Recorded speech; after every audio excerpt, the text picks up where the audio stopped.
What's up, rockers all across the world? Horns up, band and PR. I'm here live. We're doing a special Zoom style all across the US in Alabama. I'm with Love to Hate. Like to introduce yourself, my man?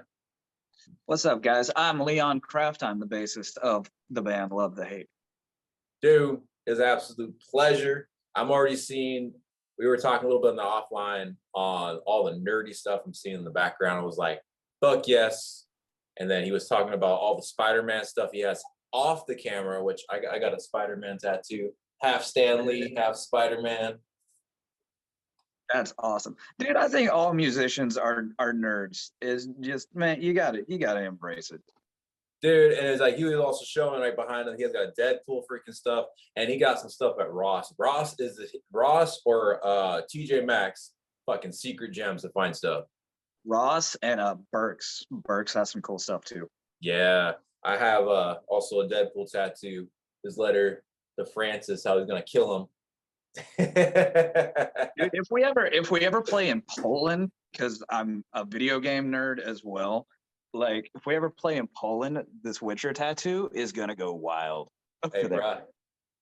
Oh, hell yes. Best friends. Did we just become best friends? Dude, I'm stoked for the second season of The Witcher, man. Henry Cavill is on point. Same. Yes. I love that they made the right choice in getting a fan to play that part. Dude, and what people don't understand, and whatever, like they watch the TV show, and like if they've never read the books and they've just like played the video game, they're like, it's not like the video game though. I'm like, yeah, because they're making it right off the books. It's based off the book. Like, you have to read Tarkovsky's work. You have to. It is a great read. And it jumps around, time jumps just like the book. And that's what confuses people. Yes. Like, whoa, I didn't realize these are all different time loops. And now it's all together. I'm like, yeah, because it does that in the book. It's like I forgot which book I'm on, because you had to go 1, 2, then you read 8, then you go to 3 if you want to go in like a certain time order. Yeah, canonical order. Because the last one that he put out, that was like considered between, it was after 2, but it wasn't 3. So you should have read that one first, and then you went to 3, then 4, and everybody. Fucking nerds, we're nerds. But dude, how's your Saturday going, man? It's Saturday for us. So how's your Saturday going, man? It's going very well. A little bit busy here and there. We're working on some things, but pretty lazy, honestly. And being just chilling and working on some things that I'll get to tell you about later. Well, how's 2021 been for you guys, the band, and everybody? Like, how you guys released a brand new single this year? Like, how else has this year been? You guys been working behind the scenes, getting ready to release some new music? Yes, we're actually, as we speak, I actually had to step away, but as we speak, we're already tracking not one but 2 new singles right now. And one of those we haven't decided yet, because we're pretty stoked about both of them, and it's kind of like trying to pick between your favorite child. So that way, the management may be the tiebreaker on that one, but one of those you will hear before the end is over. So you'll hear new music from us before the year is over, and we're hoping to release an EP first quarter of 2022. Dude, hell yeah. Now, when you say tracking, are you guys doing in-studio recording, or are you guys recording it at your homes and then sending it off to somebody to mix it? So we did a little bit of both. 'Cause we're working with a different producer for these songs than we did with Solid Ground. So we went up to Kentucky for the initial recording session, making sure that we got the song idea how we want, and then the rest we're kind of doing a little bit in-house and then sending off. Like the vocals and drums we were doing in studio, guitars and bass we're doing here. So the band is kind of split off. Like, some of us are in Kentucky, some of us are still down here in Mobile, but we're all working at the same time. So kind of a hybrid style, essentially. A little bit, yeah, a little bit of a hybrid style. Oh, that's cool. I can understand that, especially for drums and whatnot, because even like vocals wise, people have been doing, recording vocals. You've been seeing bands like Devil Wear Prada. They literally just turned a fucking closet with mattresses doing vocals inside. Right. I think I saw like I saw a documentary on Motionless in White's most recent record. I'm pretty sure they recorded all of that in house too. Yeah, yeah, I think I know which one. I didn't see it, but it was the same thing with Bring Me the Horizon when they released their EP last year.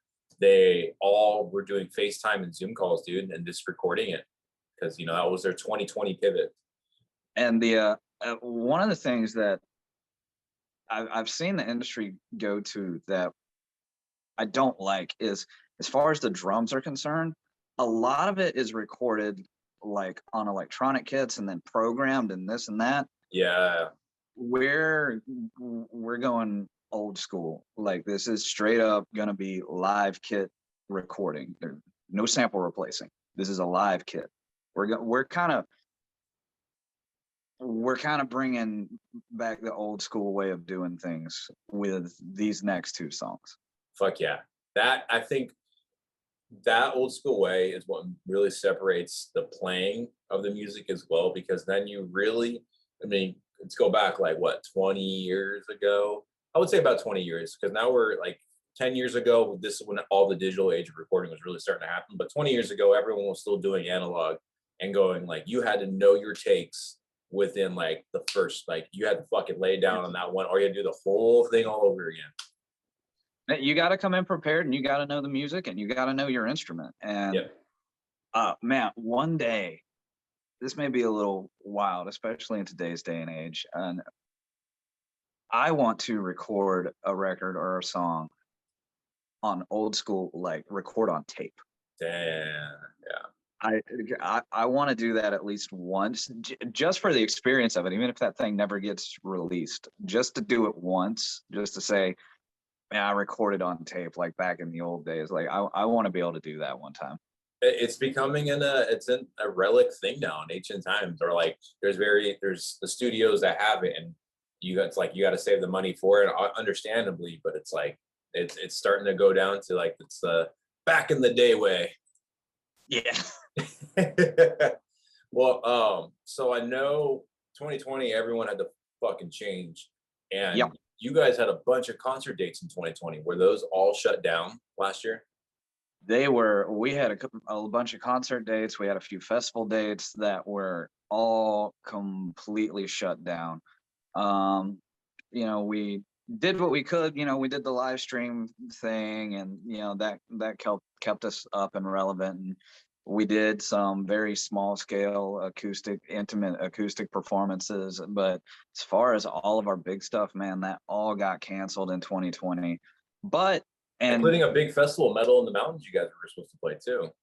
yeah, we were supposed to play that one, and yeah, we were supposed to be on the same bill as Flaw, Sons of Texas, Upon a Burning Body. Like, we were so hyped, and then it ended up getting canceled. And then for this year's Metal in the Mountains, they basically brought nobody that was on 2020's back. Oh, that's shitty.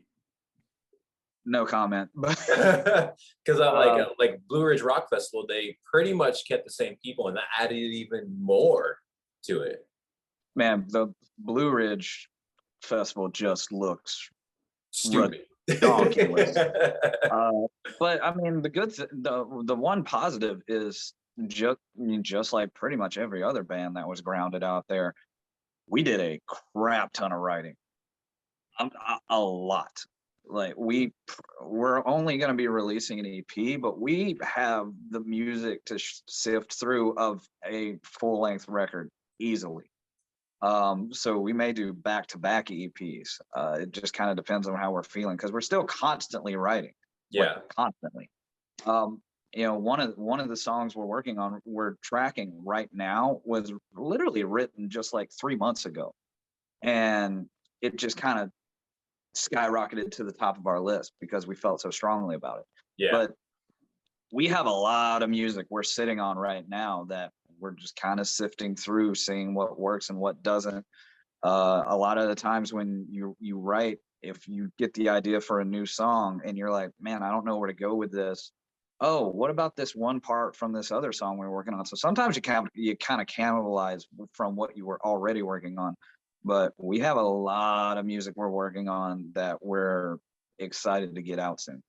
There, that's what I was getting a feeling for. Like you guys are getting ready for a dump because you guys released your first studio album in 2019, correct? It was actually in 2018, and then there was a weird thing with the distribution, which is why it said Okay, 2019, but it was originally released in April of 2018. gotcha. But then just like online distribution stuff and whatnot, and how Yeah, yeah, they date it. And then you guys released a brand new single this year, and Solid Ground has got over 30,000 views already on YouTube. You didn't know about that yet. I try not to look at the numbers, man. That shit'll stress you out. but the comment section alone below it, it's like all positive reactions, and I 100% agree. It's a great music video. The director who did it is fucking on point. I love the decapitated freaking just rundown building that looks like it was in a horror movie, and it totally gives me like a 3 Days Grace vibe, like back in the early 2000s, like that kind of music video. Yeah. Man, so first off, for that video, Thomas Crane of Kill Devil Films was who filmed that video, and he is a wizard. This is probably by far the best video we've ever done, and it was immediately apparent we were dealing with a professional as soon as we got on set. That house was amazing. That house is kind of a landmark down here in Mobile. It's very, very old. It's called the Outlaw House.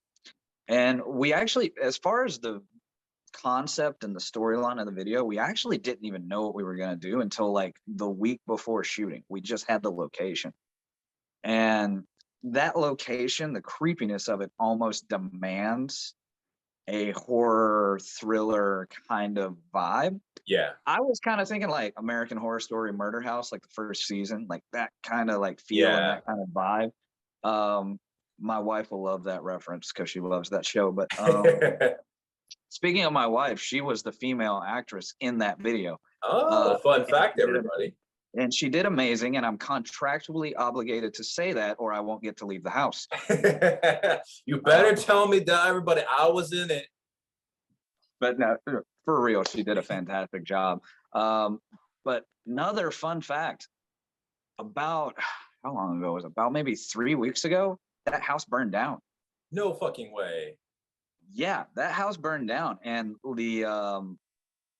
that's as sad, far man. as we're aware, well, so when we were filming in the upstairs section of the house, let's just say we found Baby's first Breaking Bad chemistry set. So squatters and stuff. So that's what we're thinking maybe happened. But we, as far as we're aware, and most people are aware, we had that last footage of what it looked like on the inside before the fire. So like the local news reached out to us and ran a feature on us, and I mean, does anyone specifically even own that house, like that property? So it's still owned by the Outlaw family. Okay. It used to be Arthur Outlaw used to actually be the mayor of Mobile, Alabama, till the mid '80s, I believe, and it just, I don't know why it was abandoned. Like, I'm not from Mobile originally, so like I don't really know or am all that invested in the history of it, but for some reason it was just abandoned and left alone and dilapidated, and because we didn't make that house look the way it did in the video. That's exactly what it looked like. We didn't touch a damn thing. Man, they missed on a capital thing of like being able to rent that out to movie production places, any music videos and photo shoots. Like that seems like a prime location to do that. Yeah, absolutely. I mean, take... we got permission from a family member to use the house, and then we did the shoot and then completely forgot about it until it went up in flames and people were tagging us and all this and that. And we're like, holy crap. Damn, that's sad, especially for a cool landmark like that. Yeah, like it was pretty sad. Hopefully the family maybe will be able to, for lack of a better term, light a fire under them and repair it and restore it. Well, on a positive side, flipping positive. You know, Solid Ground is doing hugely well. Music video is awesome. How did the song come together? You know, what was the writing process? What did you guys write about? Is there a specific theme that the song was is it geared to, or So the main theme of the song is um obviously the ending of a very horrible relationship, of an abusive relationship, and it's kind of an inner monologue, like of this individual processing the emotions of it being done and getting through it. You know, you if you've been through that abusive relationship so long and you feel like you're just in quicksand the whole time, like you kind of forget what solid ground feels like. Um, so that's the basic premise, just like the inner monologue of processing these emotions and getting through it. As far as the writing of it, the song, as I mentioned about cannibalizing other songs, the song was originally a completely different song. And we went up to Derby, Kansas to work with Chris Dawson for production of this song. And we basically just sat down all in a room and just completely deconstructed the song and just built it back up from the ground up of, you know, okay, you have this song and it's good, but if you could rewrite it, what would you do? And we were like, ooh, this is a very rare opportunity. Um, so we basically just completely rewrote it. And I think about 30% of the original version of Solid Ground is still in there, but everything else was completely different because I mean we were feeling different things and different emotions during the writing, the second writing as far as opposed to the first.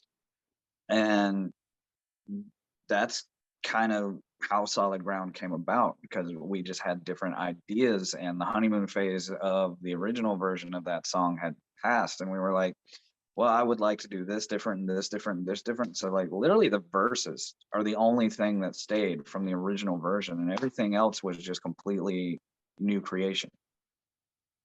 oh, that's in a way it's also kind of like a little bit fitting for the song name, you know, with looking for the solid ground and like change. And so Yes. it's kind of like a perfect ironic caveat to what the song is about. Yeah, that was completely unintentional, but for I will go ahead and claim that that was intentional. um, how do is this song that you talk about like in the first quarter of next year? Like, is you think this song is gonna be part of the EP, or are you guys gonna add more songs and just leave that as a single standalone? That decision is yet to be made. Me personally, I can't speak to for the rest of the band's opinion or management opinion. Opinion, me personally, I'm leaning toward it's part of the EP. But we haven't fully decided yet because, like I said, we're still sitting on like 6, 7, 8 more songs that we do want to track and complete and put out to everyone. So, um, it could be it's just a standalone and the EP is just completely new music you've never heard before. Or it's part of the EP and 4 or 5 other songs are completely new music. We haven't fully decided on that yet. Now, good question going into like, you know, the future EP and the next singles that are coming out. Are they different than the sound from the Burn album? Yes. The thing that we want to do, because the Burn album was, other than Frank and myself, was a completely different lineup, uh, a completely different headspace. And we were still very young into this band. We released that album 3 years ago now. And wow, that just hit me. That was 3 years ago. Wow. Uh, but we're constantly improving as songwriters. I would say our songwriting is more mature now than we were in the Burn album. The Burn album was completely self-produced too. Like we did that all on our own. Um, but with Which, the new knowing that member. you guys self-produced it now, that's pretty fucking good for you guys to be Yeah, I self-producing mean, it. I appreciate I appreciate that. But we have three new members now that all have their own ideas. They have their own unique abilities. Um, Doc's voice is different than Butch's was. So it's kind of I would say our songwriting abilities have elevated and matured, but it will still sound like us, but our abilities are progressing.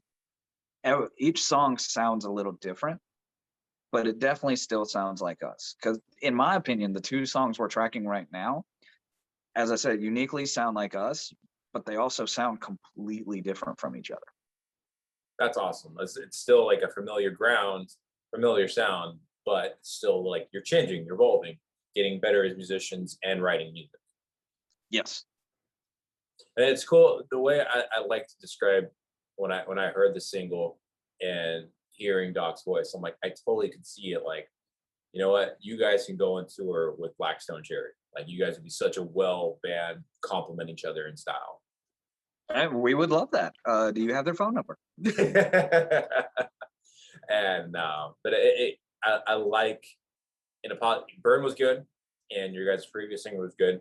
But Doc, like you said, it has that mature sounding voice, and it works really well going forth with the rest of the music. Yes, absolutely. And I remember I made because he's got that almost Sean Morgan, Brent Smithy kind of tone, Yeah, and it's different from Butch's. Butch was a great vocalist and was a a rock for this band. And when he passed away, we almost called it quits. And when we found Doc Doc was pretty much the reason we were able to keep going. Because if we hadn't found Doc, we might have just called it quits. Because Butch was the glue that kind of kept us all together. Um, and yeah, that was a very rough time. And I think some of that comes through in our songwriting now. Because at least I would say for myself and Frank, because we were there when it happened, we haven't really fully grieved yet. And so it's coming out in our music now. Um, and what I mean by we haven't fully grieved yet is because like we haven't stopped. We literally just put our head down and just kept going. kept going. Because if we did, even for a second, we might have just called it quits. Um, but now I've noticed when I look at some of the new songs and I look at some of the lyrical content of what we're doing, I see that we're grieving through our music a little bit now. The subconscious writing about is coming. Finally, you can express yourself. Kind of that release that you guys were holding back, but now it's coming out musically. Yes. It didn't even hit me until like we were actually putting down lyrics for some of this stuff, and I was just like, oh, that's where it came from. Well, I guess it's a good segue then to talk about a little bit of the band history. How was it formed? Because you and Frank are the original two members still. I mean, how did you guys first? How did you guys find Butch, and then how did you guys find Doc? How did these two things happen? Okay, so Frank started this band in early 2015. He put out a Craigslist ad. Yeah, Craigslist back pages. Yeah, I didn't even in 2015. I didn't even know Craigslist was still a thing, to be honest with you. But so he put out a Craigslist ad looking for musicians, and Butch Howell, our original vocalist, answered. And then he found our original drummer through work. They happened to just work together. Frank builds ships for the U.S. Navy down here, so it's like a giant place of a bazillion people. And he just happened to find a drummer there. And then me, I was actually playing in another band at the time called As Vulture's Circle. And Frank and the lead singer of As Vulture's Circle happened to know each other. So Frank just came to one of our rehearsals and they were looking for a bass player. And Frank saw me and he pulled me aside and wanted me to join his band. But I wanted him to join As Vulture Circle because we were looking for a lead player. So me and Frank kind of danced around each other for about a month or two. And then eventually Frank just on his own invited me out to breakfast and we sat down and he was like, look, here's the goal. Here's the idea. I don't see this happening for you in this other band. Try it with me. And I was just like, okay, fine. Thanks for the free food. So I guess I'll go join your band. And that's how the original lineup formed. And, you know, we started just tearing it up and opening for major acts and this and that. And, you know, Butch passing away suddenly pretty much ground everything to a complete stop. And then Doc, how we found Doc actually was a bartender at a venue that we played at a few times. So like we knew of Doc, but we had no idea he could sing. So like we knew him. He was a friend of ours, but we had no idea. So now you guys get free drinks for life, right? Oh, God, I wish. I mean, I pay half price. Marshall, for some reason, still pays full price, and he's very upset about it. But so Doc just, you know, we decided we were like, okay, we're gonna move on. Let's start the uncomfortable process of who's gonna fill Butch's shoes. And we had a few auditions. We had a few people that before we even put the man in the ground was reaching out to us about singing for us. And that was an immediate no. I don't care if Sebastian Bach had reached out to us. Like that's you don't do that. But Doc reached out to us and we gave him a list of our songs and then he recorded, because Doc is a great guitar player too. He recorded an acoustic version of the song Burn. All he did was ask for the tuning and that was it. And he recorded an acoustic version and then sent it to us. And me and Frank were basically in tears when we were listening to it because it was just perfect. Are you guys gonna release that? Do a version honestly, of that? Honestly, I would love to. Yeah, I would honestly love to, or I would love to just release the actual recording that Doc sent us. Or even like a YouTube cool video of him doing it, you know, special YouTube only. I would love to do that, and we've talked about it before. And it's, I don't know how Doc feels about it, but for me, it's not off the table. To in the future do that. But basically, as soon as we heard that recording, before we even got Doc in a room to sing with us live, we decided he's the guy. Like, no brainer, he's the guy. And he's been a godsend.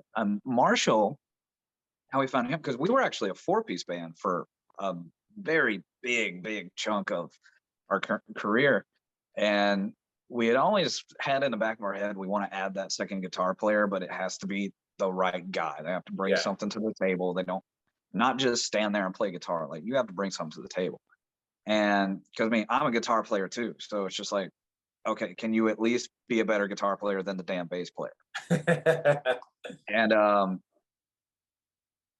lot of people that were interested in that position were not able to do that.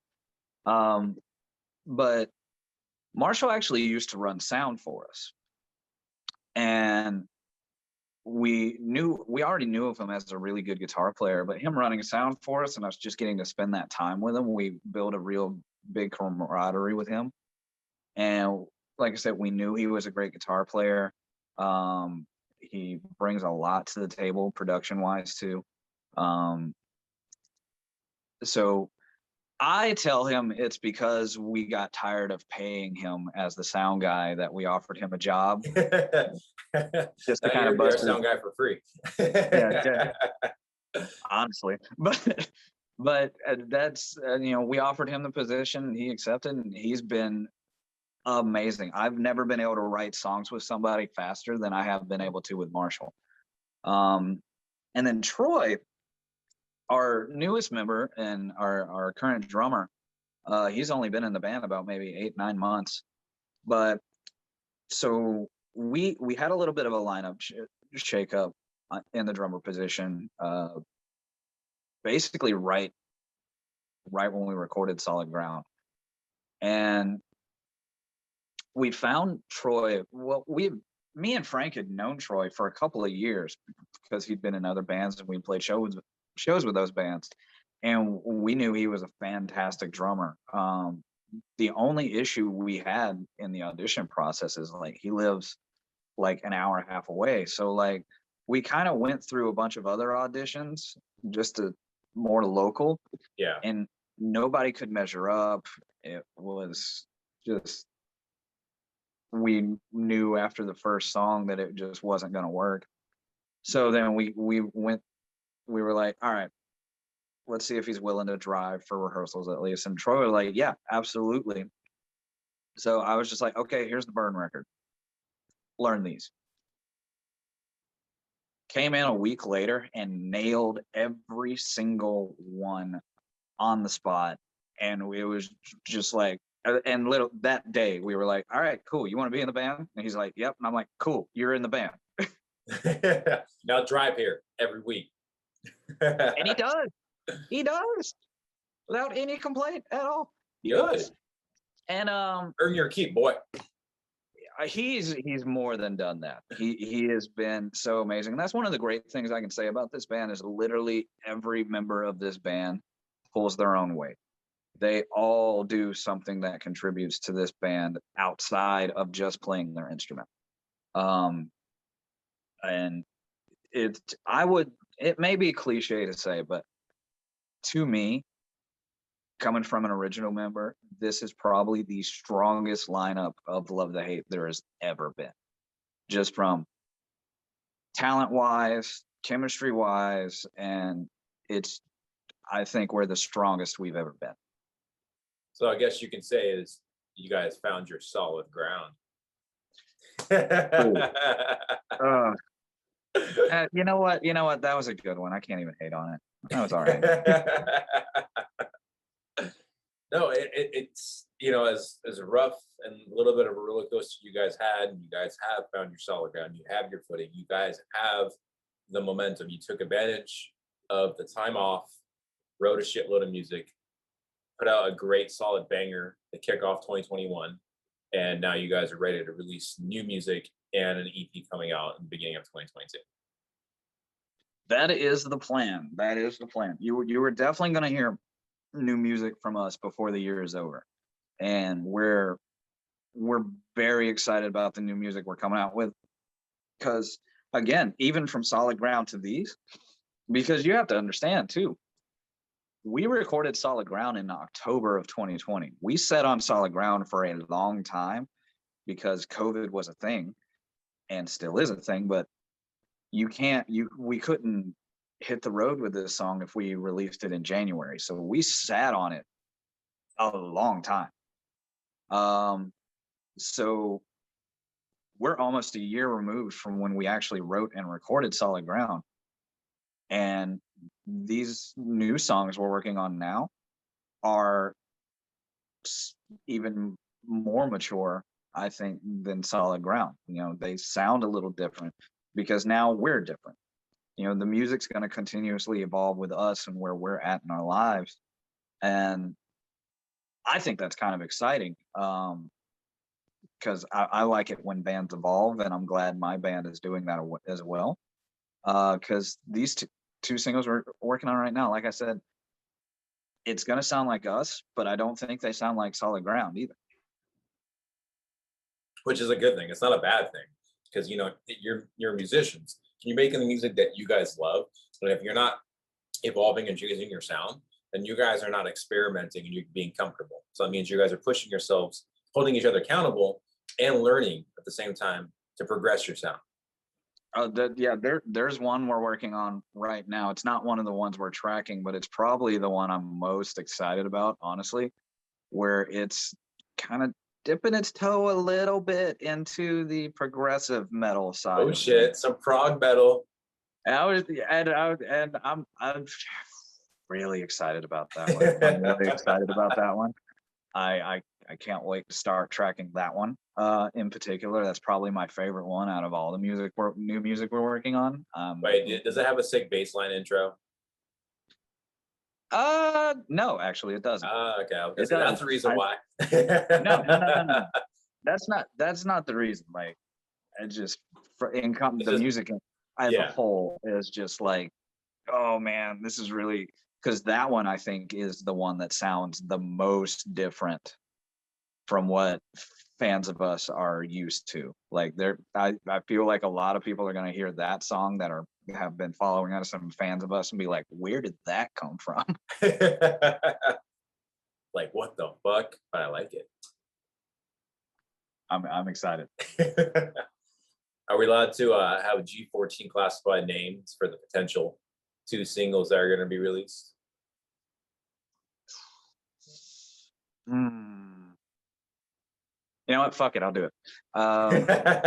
So, like I said, we don't know which one is going to be released first. See, that could be the plot twist, everybody. You don't know, but you kind Yeah, of know. you don't know because we don't know. And if you do know, someone tell me because I can't choose. But one is called "Break Me," and oddly enough, I actually wrote the most of the music for that song when I was 17 in a thrash metal band. So you just been holding on to it. Like, you know what? Here we go. I've been holding on to it for a long time. And then another one is called "Through Fire." Ooh, I already like the name for Through Fire. Like it. Like I said, we don't know which one will come first. You just have to wait and see. It could be a fun thing where you guys want to put a vote, take it a vote to the Instagram social media poll and let the fans choose which one. So finish tracking them, then have the vote. Let them fight off each other. What the fans think should be released first. Maybe they'd just be choosing based off the name, though. True. Maybe you can add like a little teaser, like a small snippet sound, like a 15-second sound for both of them, and then let fans choose. That's a good idea. That's a good idea. Getting ideas, Justin. This is dangerous. Well, dude, man, I'm stoked because Solid Ground, solid banger. Solid Ground, solid banger. Ha. Hey, I have dad puns for days. But dude, Leon, it was a pleasure to meet you, man. Pleasure to nerd out slightly with it. Because it's always, I mean, musicians, we're all secret nerds anyway. Everybody is. Some of us are just more nerdy than others. I just embrace it, man. Like, I've always been a comic book and video game fan since I was a kid, and I'm just like, screw it. This is who I am. Did you ever listen to the Matt Heafy song of "Toss the Coin to Your Witcher"? Hell yes. Follow that man on YouTube, Twitch, Spotify, everything. OnlyFans, everything. Yeah, the him and Jared Dines OnlyFans. Yeah, I follow that right. Also, he could probably. I'm a martial artist, and so is he. So I'd like to fight him about it, but my wife has a crush on him too. She's like, now that he's gone bald, though, I'm not so sure. It's going for a look, man. Okay, he's going for a look. It's gonna be watch next year. His bald face is gonna be part of the like Instagram post. So like, name this Matt Heafy look. He posts that kind of stuff like every other day. Exactly. This is going to be for next year's content for him to repost. Also, Matt, if you want to feature on a Love the Hate song, because you literally feature on everything, help us out. I mean, I guess we're going to have to tag him then. Look, every other metal song that's come out in the last 2 years has his name attached to it somewhere. It's true, man. But honestly, if there's a band that has grinded like they have, like, you know what, like for them now to have one, he Twitch streams every fucking day. I mean, that was his pivot, and he's a rare exception. But like, it's like that shows how hard you need to work for a band to get where they're at, and then have their own fucking hangar in Yeah. Florida to practice and record and everything. Like, that's just the pinnacle of hard work right there, gentlemen. Yes. Yeah, dude. Trivium's probably been one of my all-time favorite bands since 2005 when Ascendancy came out. That Ascendancy is one of my comfort records. Like when I'm like down or I don't know what to listen to, like I always go to that record. And as soon as the fucking like the Yeah. rain, as soon as that of rain hits, I'm just like, oh, awesome, good mood here. Like immediately I feel better as soon as I hear that. Dude, I'm stoked to hear the new music, depending on whether you guys put it to a vote for the fans or you guys can choose internally. Stoked to hear it. Everybody What else, if we release them both at the same time plot twist on the same day. on the same day? That would marketing would absolutely shoot me in the head if I told them to do that. But Or it was what band? It was, I think it was Devil Driver. They released two albums on the same day. They had two versions. They had like the same album cover, but two. I forgot what it was. I'm pretty sure it was the same day. They had two different albums. One was a black out, same exact album art, but one was black and one was white. I'm pretty sure it was Devil Driver. Oh, Demon Hunter. It was Demon Hunter. There we go. okay. Demon Hunter Yeah, did I it. was just like going through my Rolodex of Devil Driver records, and I'm like, I don't know this one. Yeah, it was Demon Hunter. That's right. Yeah, because they released two albums on the same day, and it was like 10 songs each, and it was like fucking hefty. I'm like, damn, that's a shitload of music on one day, dudes. Yes, yes, yes. But dude, thank you so much for your time. We're gonna have this posted up coming up during this week. So when everyone will see it, probably be like around Wednesday, Thursday. Have a nice good feature. And of course, everything will be tagged, linked to the latest single and freaking sick music video for a place that unfortunately is not around. Maybe they'll bring it back, build it up, then you'll have another eerie looking place to go to. And I hope so. But Love to Hate has found their solid ground. And you guys are gonna it has worked. It just fucking works. I can't even be mad at it. Like I am the Will Smith meme. I ain't even mad. But look for Love to Hate the rest of the year. We'll be bumping them as well. So take a look for the music and look for their next dates coming out as well.